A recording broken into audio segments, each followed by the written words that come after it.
This is Pepsi and her foster mom, Amina. Amina is an out-of-state trainer who came to spend a few days with us for our shadow program because she was having some trouble figuring out sort of what Pepsi's deal was with other dogs. She had gotten into a couple fights at home with one of her other dogs, but she wasn't sure if that was really Pepsi's fault or if she was just frustrated or, like I said, what the deal was. And looking at Pepsi's body language here, it makes sense why she needed an outside perspective. Pepsi's really tense, hackles are raised, tail is straight in the air, definitely concerned about the other dog. I have a ton of footage of Pepsi, so this will be a bunch of different parts, and we're going to go in chronological order. No magic before and afters here. This is just Pepsi over the course of the 3 days she was with us. All right, so the first dog we introduced her to is, of course, Brick. She sees Brick. She doesn't immediately lock on to him visually, but she immediately goes up. She kind of rushes him, but she does go up to his back end, which is very respectful of her. But the one thing that she's not doing is she's not reading Brick. Brick is definitely uncomfortable, but she is lingering with that smell. So that was the first thing that we knew we had to teach her, is how to kind of come off of a dog, and also obviously how to read another dog when they're uncomfortable, especially for a dog that we're not entirely sure of their social skills. I want that first smell to be maybe 10 seconds max, and then I'm moving them along. And this is exactly why. Look at what Brick does when Pepsi's moved away. He goes in, feels a little bit more confident knowing he's not going to just be bulldozed because Pepsi's being handled. Also, that wide tail wag that Pepsi's doing, that's the first sign that I was like, okay, we're going to be okay. She does want to play, and genuinely what we figured out is Pepsi just doesn't know how. What's been happening is that she goes crazy far in, super far, super fast, and then overwhelms the other dog, and then the other dog pops off and tries to give her a correction, and then all of a sudden there's a fight and she doesn't know how she got there. Pepsi is trying to play, or she was before Jill pulled her off, but she wasn't realizing that Brick needed a second. The other part of this that we needed to work on is that every single time there's leash pressure, or that we try to tell Pepsi, hey, slow it down, or come back to me, or give her some sort of boundary, she reacts by trying to pull her muzzle off.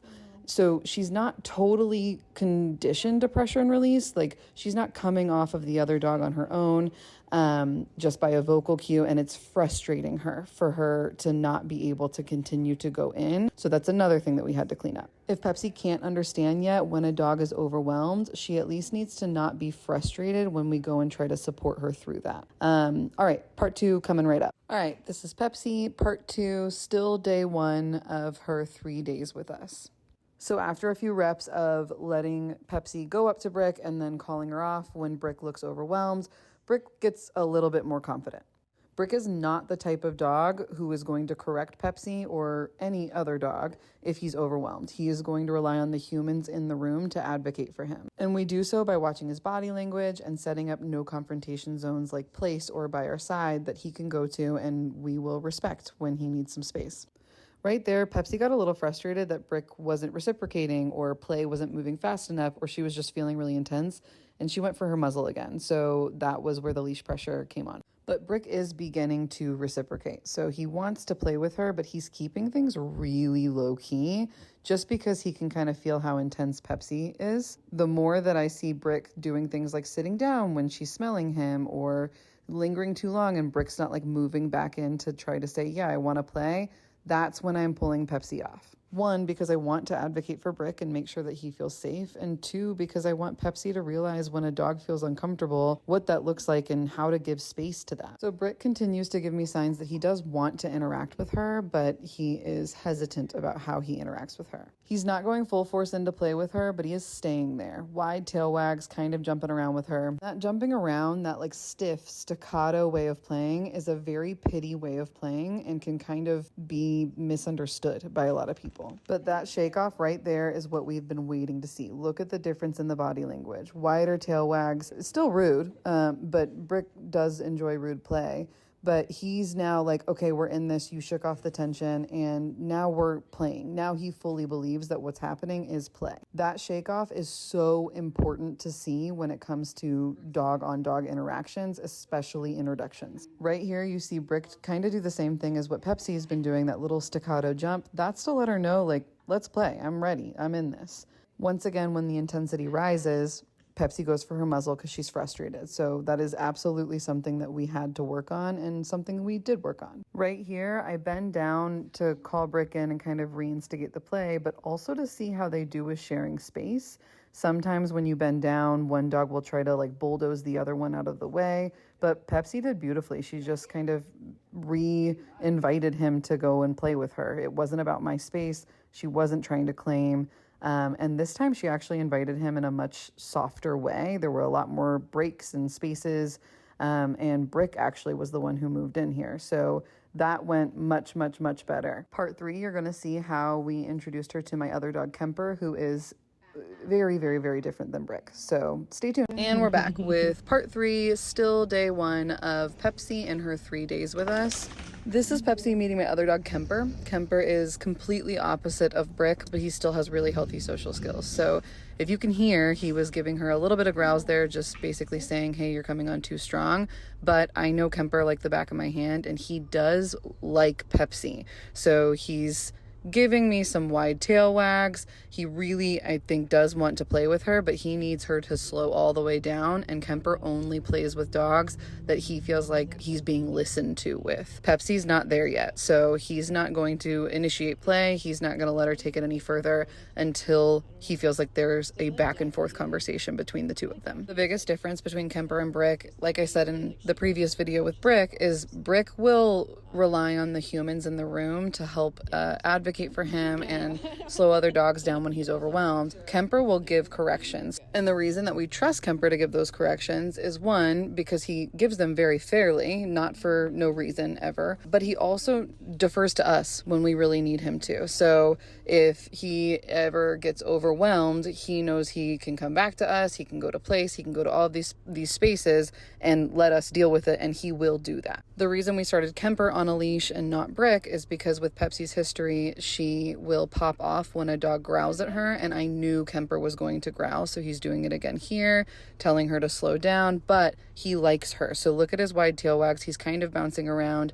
He was kind of ready for play, but I knew Pepsi was going to go in way too hard, so that's why I pulled her off. And right here, I'm trying to teach her how to go in and initiate play with him a little bit more slowly, so not so full on. And Pepsi doesn't give the same reaction to Kemper's growl as she does for the other dogs that she's gotten in a fight with. She doesn't back down, which is why she got that little correction. The difference is that Kemper gives his growls and his corrections in a much more confident way. He's not doing it in defense mode.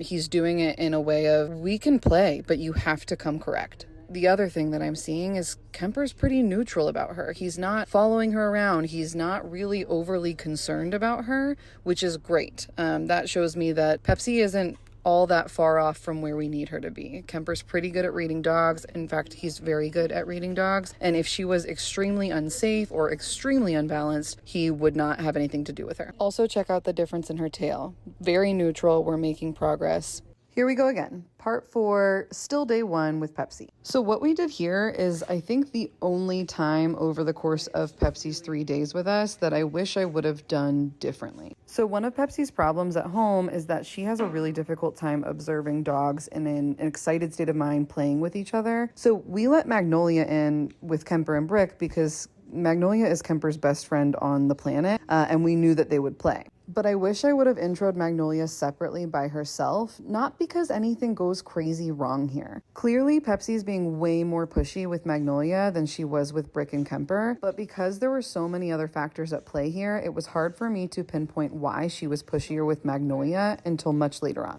Eventually, we figured out that the reason that Pepsi is so focused on Magnolia is the exact reason we brought Magnolia in the first place. We knew Pepsi struggled with dogs in an excited state of mind or dogs that are playing with other dogs. And Magnolia is excited. Her mom is amping her up. She walked into a room with her best friends and other people she loves. So she came in stoked and ready to party, but Pepsi locked in on that. That's why she got that big of a correction right there, though. I was calling her off. She blew me off and was ready to go for Mags. Now, in my head, I'm thinking, is this a female thing? Because this was the first female that I had introduced her to. Is this Mags? Is there something different about her energy? What is going on? So we decided to work the thing we originally intended to work, which is creating neutrality and impulse control around dogs in an excited state of mind. In that last clip too, you will see that Pepsi's insanely heavy on the leash. She does not listen to leash pressure. So that was one of our things on our checklist to work through over the next 3 days. So even here with Brick doing his very best flirting, Pepsi's main focus is still Magnolia, eyes following her around the room. But that's, I think, because Magnolia is still, out of the 3 dogs there, the most excited one. Now we have a little bit of intensity between Kemper and Magnolia again, and I'm there working with leash pressure and getting her to just observe. I don't care that she's staring at them. I just need her to be at my side without me having to keep her there with the leash. Right here, though, is where we ended. Look, she's not even looking at them. Very neutral, gives me eye contact. I reward. She's happy to engage, and we end it here. Part 5 up next. Part 5, still day 1 of Pepsi. All right, this is the only time that we let Pepsi get to a point where she would actually react during her 3 days. I wanted to see if there was a level or a line that Pepsi could get to and understand a dog is not interested in interacting. But it turns out she doesn't understand that. She didn't. But that's why we've been calling her off every time. So let's slow this down, though, because there's a couple reasons. One, she goes in really, really pushy. Maggie doesn't back down. Maggie's a lot like the dog that she's gotten in fights at home with. Tension is clearly building. Pepsi's trying to put her head above Maggie's head. Maggie's not giving space, but the second she does, Pepsi moves in. She takes advantage of that little step back that Maggie gives, and she uses that leash pressure. It creates frustration, and it just sends her forward.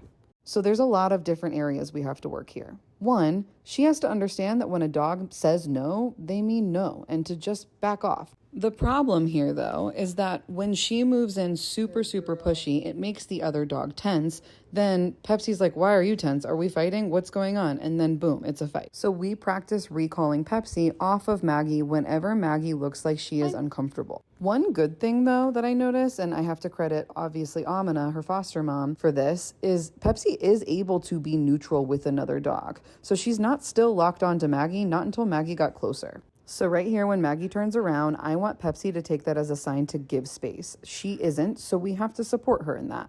Once again, the secondary problem is she doesn't understand leash pressure, and she gets frustrated when given a boundary of the leash. So we have to just keep drilling that. This time went way better, way better. She didn't need as much support. She just walked away with a tiny bit of leash pressure. So to summarize, by this point, I have 2 main areas that I know need work. 1, she needs to read the cues of other dogs. 2, she needs to understand pressure as support, leash pressure as support, e-collar pressure as support, vocal pressure, if I'm giving her a cue, as something that is informational, not something holding her back. Instead of teaching Pepsi not to be pushy when starting an interaction with another dog, that would be great, but what matters to me more is that she can read another dog when they tell her, hey, you're being too much. Some dogs are going to like her being pushy, and I want her to know the difference. The other part of it, though, is if she gets stuck and she doesn't know when a dog is uncomfortable, she needs to trust us when we're giving direction and not fight against that boundary. And I know I said I was going to go in chronological order, but just to show you, this is day 3. Pepsi and Maggie eventually do much better. Still tense play, but they figure it out. So part 6 coming right up. Part 6, still day 1 of Pepsi. All right, this is where we decided to introduce her to a completely different type of dog, and that is Albie. What's great about Albie is that he can't even fathom that anyone would ever even try to fight him. So every type of correction or every time that Pepsi goes for him, he thinks they're just playing, and he just continues to zoom.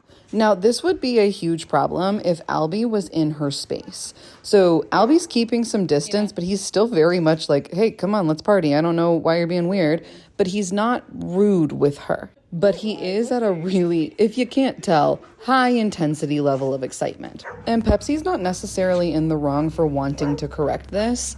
Dogs don't like chaos. I mean, there has to be order in order to survive. But Albie is chaos wrapped in a golden retriever, and that's why we love him. Side note, Albie does have an off button. His dad is one of the trainers at Mirror Image, and he has done an amazing job teaching that. If you go back a couple clips, you'll hear me say enough, and Albie immediately stops. So here I can kind of tell Pepsi doesn't know what she wants to do. She doesn't know if she's playing. She doesn't know if she's fighting. She has never been in this situation before. But honestly, only dogs who have met Albie have been in this situation before. There are definitely still a few bites being thrown around here, but I can tell she's trying to figure it out. The best part about Albie is he is just the exact opposite of tense.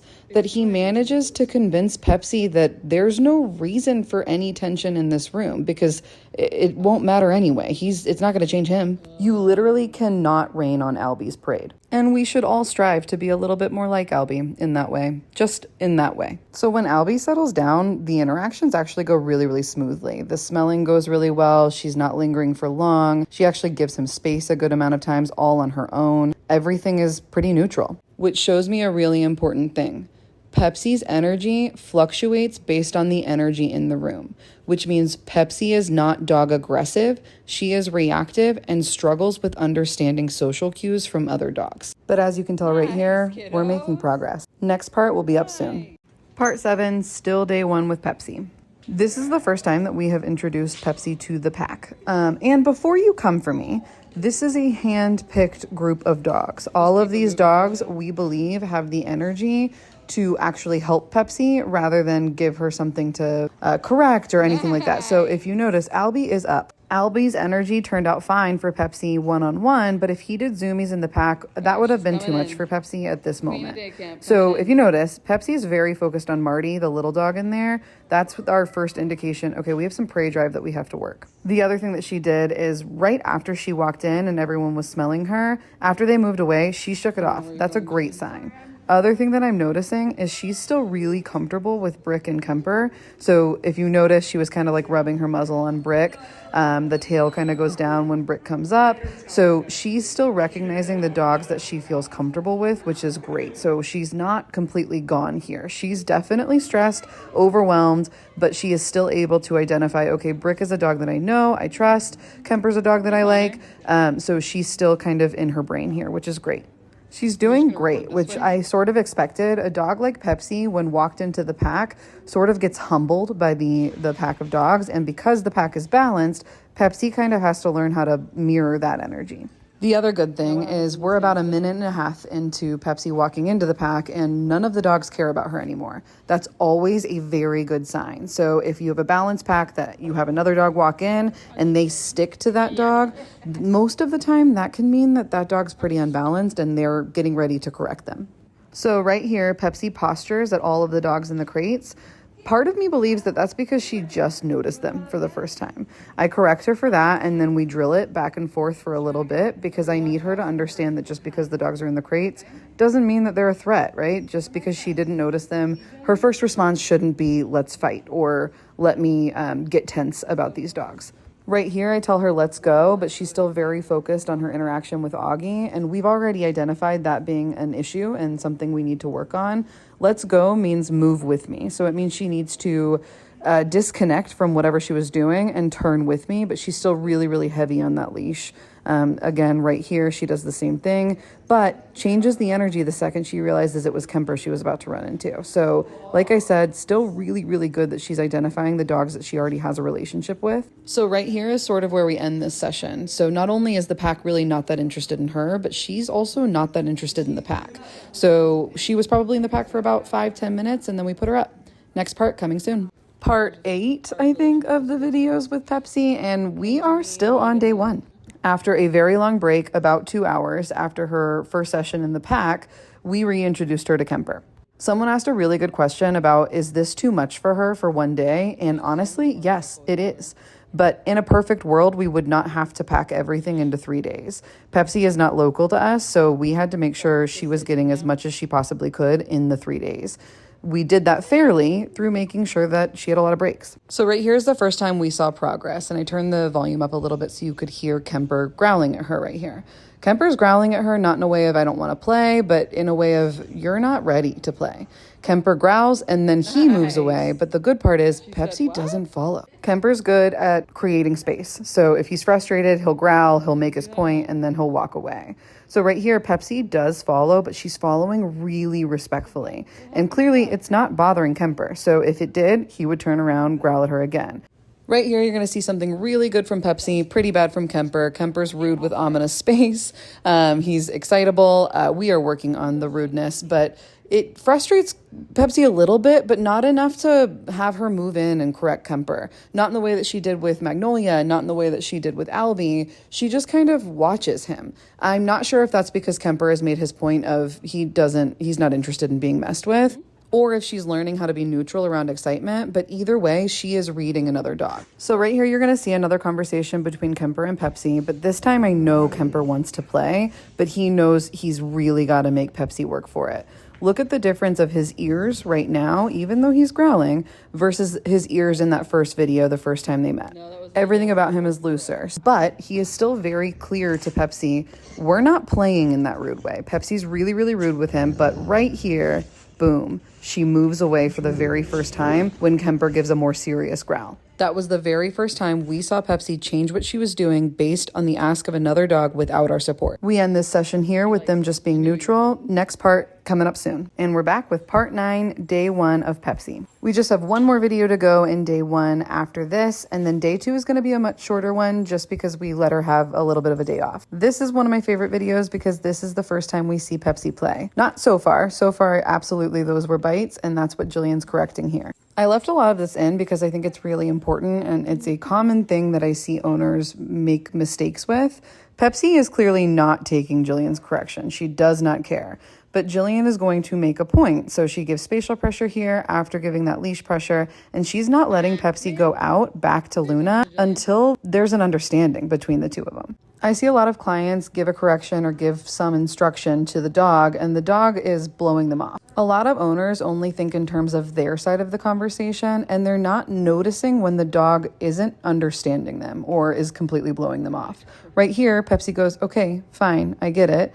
Jill backs off on spatial pressure, and then she invites her to go back in with Luna. Just because we say something doesn't mean it's understood. So a lot of dog training is making sure you're understood. There's clarity between the two of you. And right after Jillian creates that moment of clarity, we see Pepsi very clearly playing for the first time. Not only 2 minutes ago, she was trying to kind of go after Luna, and after that conversation between her and Jillian, she turns it into play. Luna is perfect for this. She's really light in her play. She likes to have a lot of space, and so she encourages other dogs to do the same. Right here, we get a play bow from Pepsi, lots of bouncing around, really loose body language. She's still unsure, but this is very, very clearly play. They bounce around and have a little bit more fun for a couple more seconds, and then Pepsi does something that shows us exactly how much she's learned.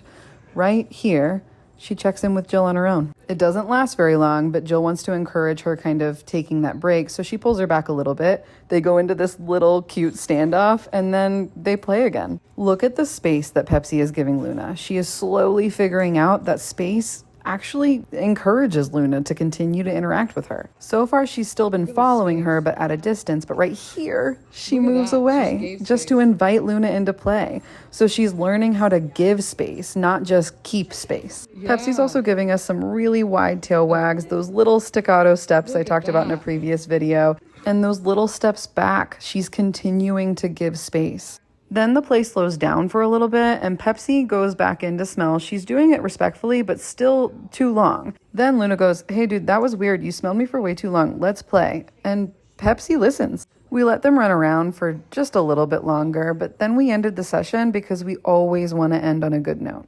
Next video up soon. Part 10 and the last video for day 1 of Pepsi. All right, you remember how I said in that last video that Pepsi was doing a really good job of giving space and doing this really light play with Luna? Well, that's not what happens here, and that's because of Brick. Okay, up until this point, and still right here, Brick is trying to keep things low-key. He's not moving away from Pepsi, but he's not really engaging much with her. But she's very clearly trying to play. It's not tense. I mean, she wants to play with him. And then Brick agrees. So here's the thing about Brick. His play style is completely different than Luna's. He doesn't do a lot of zoomies around, even though he is right here. He is a rough and tumble kind of player, and that's what him and Pepsi end up doing. They bounce around for a little bit more. Brick is giving all the space Pepsi is taking, but that is exciting Brick. Then Pepsi gets a little frustrated, goes for her muzzle again, because the play with Brick is much more intense than it was with Luna. But the cool part is, right here, Brick was able to bring her out of that and invite her back into playing, which we had not seen yet. Like I said in the previous videos, Brick likes rude play. He is a rough and tumble kind of guy, so he pushes the limits here and he tries to see, can I nibble on her ears and chew at her muzzle or her legs? And Pepsi lets him. Then the play gets more intense. Obviously, there's not a lot of space between them, not a lot of breaks. and we were interested to see how Pepsi would handle this. It's common that play like this for dogs with social deficits can lead to a fight, but Pepsi continues to take her frustration out on her muzzle, so we decide to lay her on low-level e-collar. I showed you there, it was a 2 out of 100. And that level 2, a level that I have never met another human that can feel that level, that was enough to get Pepsi to stop. She was able to enjoy play again. We do it again right here, and boom, she stops. And right here, you're about to see the messiest play move ever. Pepsi tries to play, ends up falling over Brick. Brick loves it. Goes for a muzzle again, e-collar, leash pressure, she stopped. While Brick chews on Pepsi's leg, I will explain to you that Pepsi was previously conditioned to the e-collar. That's really, really important. We did not just throw this on her. She understood the tool. She knew the tool. Now we're able to use the tool for things like this. We let Brick and Pepsi play like that for like 5 to 10 minutes and it exhausted her. Then Brick does his signature move, which is, can I get inside your muzzle with you? Then Brick takes it a step further and starts nibbling on her tongue, which was weird, but Pepsi allowed. As soon as I realized what was happening, I corrected him, but they both looked at me like I interrupted something. Then, for the first time, we see Pepsi be really vulnerable in her play. She goes on her back, on her side. She lets Brick kind of be on top of her, which is absolutely huge. And in typical Brick fashion, he thanks her for that vulnerability by chewing on her ears. We end this session here where both dogs are neutral, happy, and exhausted. Lots of affection for Pepsi for this one. Day 2 up next. Okay, we're back on the Pepsi track. Sorry it took me a little while to get to day 2 here, but I have a whole job that isn't social media, so it took me a little while. I actually train dogs for a living in real life. All right, so we're finally on day 2, and this is actually the only video that you're gonna see of day 2 for a couple reasons. One, we wanted to give her a little bit of a break since she worked so hard the day before. 2, we really wanted to take this day and break things down and build up those skills that we saw that she was missing the day before. So the recall, the let's go, the coming off of things that she's really intensely staring at or cares about a lot, we wanted to work that. So this is Sarah and Pepsi playing, and Sarah's trying to build up some drive in Pepsi so we can then work on recall and let's goes off of that. But the last reason we really didn't get much footage of Pepsi on this day was because of these guys. We partner with the Aussie Albies Foundation where we rescue, train, foster, and adopt out dogs, and these 2 fosters came in that day. And as the little girl is telling you, they needed a lot of attention. The little girl has since been adopted out, but the little boy is still up for adoption. If you're interested in adopting, fostering, or donating, go to AussieAlbiesFoundation.org. Okay, back to Pepsi. We were using e-collar, which, like I said before, she had previously been conditioned to in order to call her off.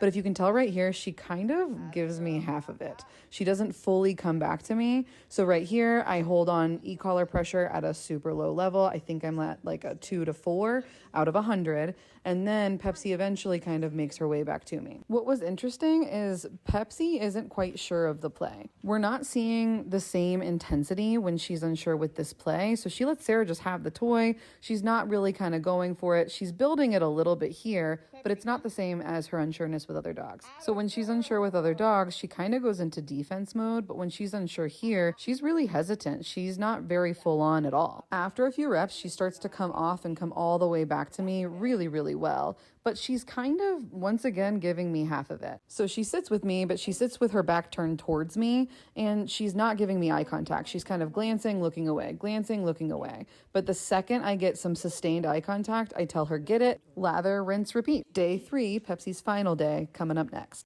Okay, part 12, I think, and Pepsi's third and final day with us. So this was the very first thing that we did this day, and it was introduce her to Sandy, who's kind of in the corner of the screen here. But Pepsi was so packed up with Mom that she just walked with Mom away from a brand new dog that she had never met before. So lots of affection for this moment. That was huge. So then we put into practice those skills that we had been working on the day before, which was recall and let's goes off of things that she cares about. If you watch those first few videos, you know Pepsi struggles with lingering too long during greetings and coming out of situations that are tense for her. But Pepsi recalled beautifully. And look, right here, she goes, hey, I'd rather go over here and be with my mom. I don't know what to do here. I know my mom's a safe place. Perfect. Absolutely what we were looking for. So right here, the goal was for Amina to fade back and then call Pepsi. But Pepsi was so clued in to what Amina was doing, she just turned around and walked right with her. And then again, we didn't really even get the chance to practice recall because Amina was so relevant to Pepsi, which is what we wanted. If you go back a few videos, you'll see me holding on for dear life with the leash, pulling Pepsi off of other dogs. This was night and day. Night and day. Then they played, and this was about like 3 minutes into meeting a brand new dog. They played beautifully. Look at how nice this play is. Lots of breaks, lots of space in between, little play bows. They're making sure they're listening to each other. This is beautiful. Pepsi's still taking most of the space, but that doesn't bother Sandy. She's really balanced. Right here, Pepsi actually gives space though, lets Sandy chew on her muzzle, and continues to play. And to top it all off, gives a beautiful shake off, follows Sandy at a really polite distance, and continues the play. I mean, everything is really, really light. Everything is airy. It's not heavy-handed play by any means. Nothing like it was with Brick. Which shows me Pepsi is able to switch up her play style based on the other dog. Brick loves heavy-handed play. Sandy's kind of versatile in her play, but they start out really polite. They're trying to get to know each other. We couldn't have asked for more, except for Sandy. I could have asked for her not to chew on Pepsi's muzzle so much, but you know. My favorite part about this play is right here. Sandy kind of moves away. Pepsi moves in. Sandy wants to keep playing, but Pepsi goes, I'm going to take a break. She lays down, and then, of course, I tell Amina, go in and give that girl some affection. She earned it. Part 13 up next. Part 13 and day 3 with Pepsi. We're still on our little session here with Sandy because they were doing so well. We were able to drop Pepsi's leash, no issue. One of the first things I noticed, though, is how different Pepsi is when it comes to messing with her muzzle. She's really barely messing with it, and then Sandy's really easily able to get her out of it. Clearly, things had really started clicking for Pepsi by day 3 at this point, and I really attribute her difference in the frustration with the muzzle to just her not having really much frustration with the other dogs. She understood the rules a little bit better, and she wasn't as stressed. Her frustration with the muzzle wasn't necessarily about the muzzle. It was about how she felt like she didn't know what to do when it came to the other dogs. And we see that a lot with reactive dogs. They'll redirect on their muzzle when they're around their trigger because they just don't know what to do. It's just a bunch of trigger stacking and they take it out on their muzzle. So it's really important to work through that. And by working it, I just mean practicing. So not getting rid of the muzzle just because she was struggling with it the first day. It is really important that the muzzle is comfortable on the dog. We recommend custom muzzles. This one is not a perfect fit for her, but it did work for us in a pinch. Right here, though, was one of my favorite moments because Pepsi corrects Sandy beautifully. Boom, right there. We'll slow it down a little bit. So Sandy grabs Pepsi's ear and I think hangs on a little bit too long or too tight. And Pepsi moves in a very clear correction, takes that space. Sandy moves back. Pepsi stops. She stands there and they go right back to play. It was perfect. And this shake off right here, icing on the cake. Absolutely beautiful. It's one thing to see a reactive dog choose to opt out or walk away when they see another dog. It's another thing to see a reactive dog finally figure out play for the first time with another dog. It's a whole other level to see a reactive dog give a healthy correction to another dog. That is tip of the iceberg amazing. We end this session here with Pepsi sniffing Sandy for a second and then walking away all on her own. Part 14 coming up next. Part 14, day 3 of Pepsi. I know this series has been forever long, and I promise we only have about 2 more videos left, but I told you guys I wanted you to see everything. So after Pepsi has shown us that she's kind of capable of clicking in and understanding other dogs, we reintroduce her to Maggie. Maggie was the one that she did go after on that first day. So if you go back a few videos, you'll see it. She did not like Maggie that first day, but this time already is going so much better. Now we did go in with a goal here. We didn't just put them together to see how does Pepsi feel about Maggie today. We went in with the goal of teaching Pepsi how to back off when Maggie is giving her signs that she needs space. That first sniff went okay. I was glad that Maggie felt confident enough to go up to Pepsi, but right here was the best part. So let's slow it down. Pepsi moves in, Maggie moves away, and then Pepsi goes, okay, sorry, backs off, all on her own. You can hear in my voice how excited I got. And then she does it again. So Maggie, now feeling more confident, walks up to Amina where Pepsi is. Pepsi moves in and starts to smell, and then Maggie moves just her back end away, so she doesn't do a lot of give. Pepsi goes, can we play? Maggie says, not interested. Pepsi goes, cool, and walks away. But then Maggie follows. So Maggie's now feeling much more confident with Pepsi because now there's an understanding. There's a conversation happening between the two of them. It's not just Pepsi's kind of bulldozing her. She feels like, okay, maybe it's safe to actually interact with this dog because if I get overwhelmed, she will listen. What's really cool is that Maggie actually ends up kind of following Pepsi around the room. And I know Maggie, I've known her for years. She's actually trying to initiate some sort of play here. If she wasn't interested, she'd be behind me or by my side or halfway across the room. Maggie's not super confident in it. She's not ready to double down. So every time kind of Pepsi turns into her, Maggie moves away. But just the fact that Maggie's learning she has the ability to move away and calm the conversation down is huge. Part 15 coming up soon. Part 15, day 3, and the second to last video of Pepsi. So the last thing we did with Pepsi was reintroduce her to the pack. So this was her second time walking in, and there were a couple big differences. She did shake off pretty quickly that first time, but the biggest difference is how the pack responds to her. So number one, the dogs get over her really, really quickly. They don't really care too much about her. But the ones that do immediately try to start playing with her. In that last video of her in the pack, I think it's part 7, the dogs were really hesitant around her, always going to her rear, kind of keeping their space. But look, these are 2 brand new dogs that can read, hey, this dog wants to play and I want to play with her. So automatically she's giving off a very different energy and immediately plays with Stacy, who is brand new to her. I'm keeping a close eye on her with the pug since we saw Prey Drive before, but right here, she goes up to Bear and she goes, oop, nope, never mind. Bear is not a dog that is super playful. He is a corrector dog, and Pepsi was able to read that.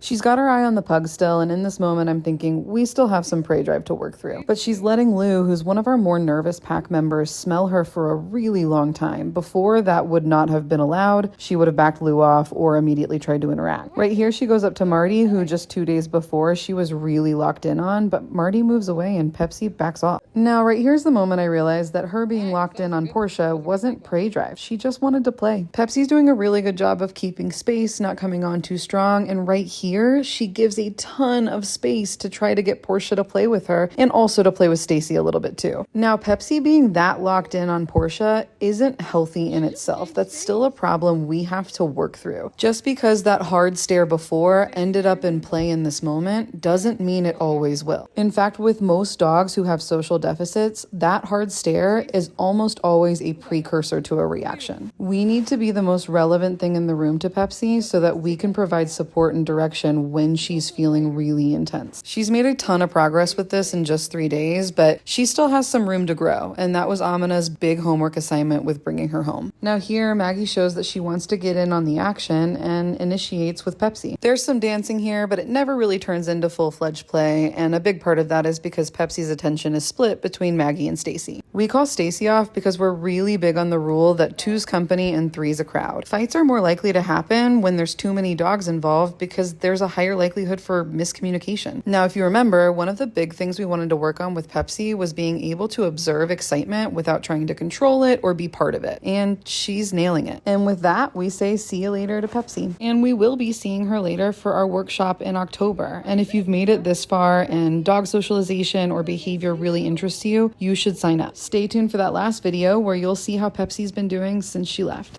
Welcome back to the final video of the Pepsi series. These are all the videos I've received from Amina since Pepsi has left us. And I want to start off by saying that Amina can now be called Mom because just a few days after she got home, she officially adopted Pepsi. Because Amina is also a trainer, neutrality was something she had been working on with Pepsi even before she came to us. But watching Pepsi calmly sharing space with other dogs on a pack walk is still huge. This is Amina's male Dalmatian Kelso, and although they never really had big issues before, this level of neutrality and understanding is still a huge improvement. But just like our girl Pepsi does, she goes above and beyond, and her and Kelso now have a really good relationship. This is her and Kelso playing, and Pepsi still gets carried away sometimes, but Amina's able to step in and have that conversation with her. So she holds that spatial pressure until Pepsi clicks into her, not just until she moves back, until she notices her. And this process takes so much less time than it did when she was with us. This is Amina's female Dalmatian, Jackie. And these two did have issues before Pepsi came to see us. Jackie would growl just because she was nervous about Pepsi, and Pepsi would pop off. But right here, the opposite happens. Amina holds her back a little bit just to remind her, but Pepsi's very comfortable giving space after Jackie growls. Then Jackie goes, okay, well, I guess I can move away now. Huge points for their relationship. Amina's also also continuing to practice Pepsi around excitement. And clearly, she has great control. She calls Jackie off of that toy. Pepsi doesn't get upset. She comes right back. It's perfection. See, and that would have been a huge thing too. So Pepsi also shows us she's able to remain respectful while being excited. And mindful of her space, which would not have happened before. Good girl. Good job. She's even able to watch and do her own thing while Jackie or another dog goes and plays with a toy, which is beyond belief from the Pepsi I met just a few days before this video. But this clip is the one that made me cry. This is one of Amina's client dogs. He's a puppy and he's a little bit concerned. He doesn't know what he's doing, but Pepsi's actually able to help Amina as a trainer now. She's playing with him very clearly. He's trying to play back, but he's unsure. Amina calls him back. She gives space, and right here, she gives space all on her own. She realizes she's being overwhelming, and she waits for him to come to her. This shows me that Pepsi has gone from being a liability to potentially now being an asset for her mom as a trainer. Now she can help other dogs who maybe don't understand social skills and go, hey, I've been where you've been. I can help you. And that is more than I could have ever asked for. If you want to keep following along Pepsi's journey, I'll put Amina's Instagram handle in the caption. Or you can come to our workshop in October where she'll be there. You can meet her in person and watch other dogs like Pepsi get help in real time. We'll keep posting other dog socialization videos, and we hope that you continue to follow.